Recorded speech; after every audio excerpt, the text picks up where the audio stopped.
Flyvault.net presents Where the River Bends, a fly fishing short story. And now, Where the River Bends. "What's puzzling you this time?" asked Randolph Churchill. It was a question that he frequently found himself asking Charles, a classmate and close friend. "I can't seem to figure out this blasted translation," Charles responded. Randolph, who later in life would have a son named Winston, was a good student and was being raised by aristocrats.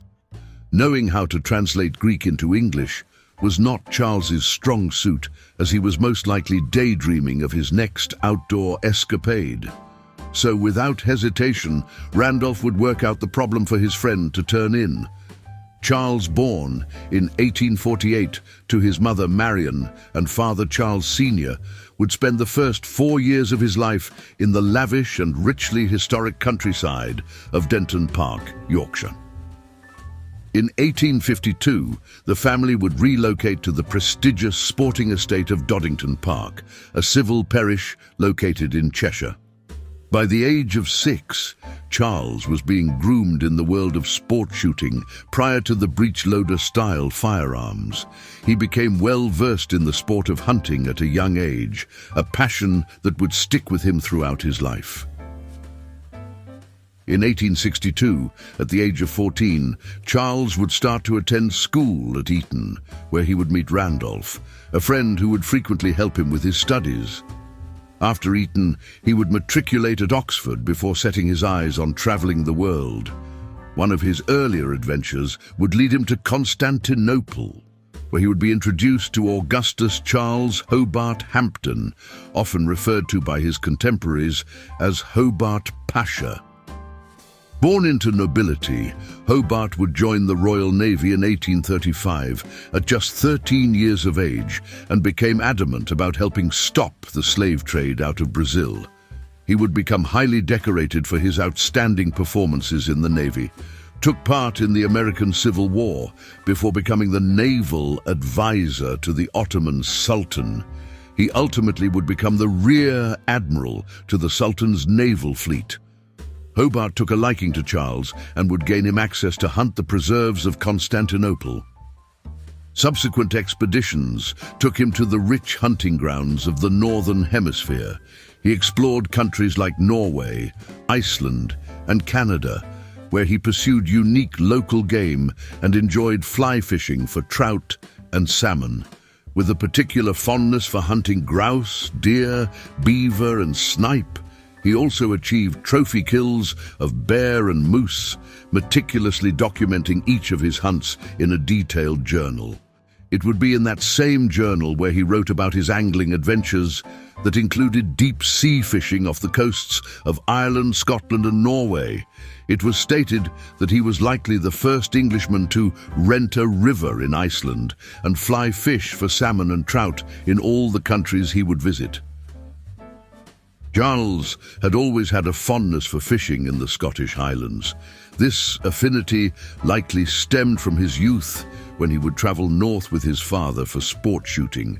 He especially enjoyed fishing the Aberdeenshire Dee, and in 1875 he crafted what would become one of the most successful flies ever used on that river. Major John Popkin Trahern, born on August 28, 1826, as the heir to a UK estate, served in the military until 1859 and held various civic roles, including Justice of the Peace and High Sheriff. Trahern contributed to prominent fishing publications, with his fly patterns later celebrated in the book titled The Salmon Flies of Major John Popkin Trahern. One afternoon, Major Trahern, a close friend of Charles, sat down to dress Charles's soon-to-be famous fly pattern as a personal gift for his friend, and I'm sure it would have been nothing short of a masterpiece he was renowned for. It would be in his later years when Charles would pen a book about his adventures as a sportsman. In that book, he would recall the day Major Trahern tied his pattern as he watched. This is a quote from that book. Major Trahern tied a beautiful fly, and it gave me great pleasure to watch him. He took the most extraordinary pains to dress them perfectly, and I'm sure I've seen him taking an hour trying to get a feather to sit properly. I always used to dress my own flies, but I dressed for speed, not for appearance.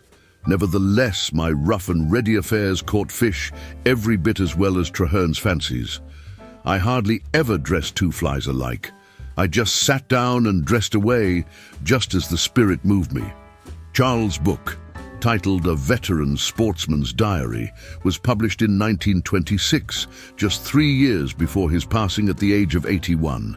Since its inception in 1875, the pattern has been tied in various sizes and colors. It has become a favorite among salmon anglers worldwide and is aptly named the Acroid, originated by Charles H. Acroid. And now you have heard a long-lost story from a tyer's bench, and one you can share with your friends when you meet them. Where the River Bends. I was at the Outdoor Sportsman Show and watching the live feed of the new Deer Trail cameras, when lo and behold, there was your subscribe button running through the forest carrying a saddle. A few paces behind him was a black bear trying to run him down. Obviously, the boy is a tad confused on the subject of bareback riding. Take care, my friends, and, as always, happy tying.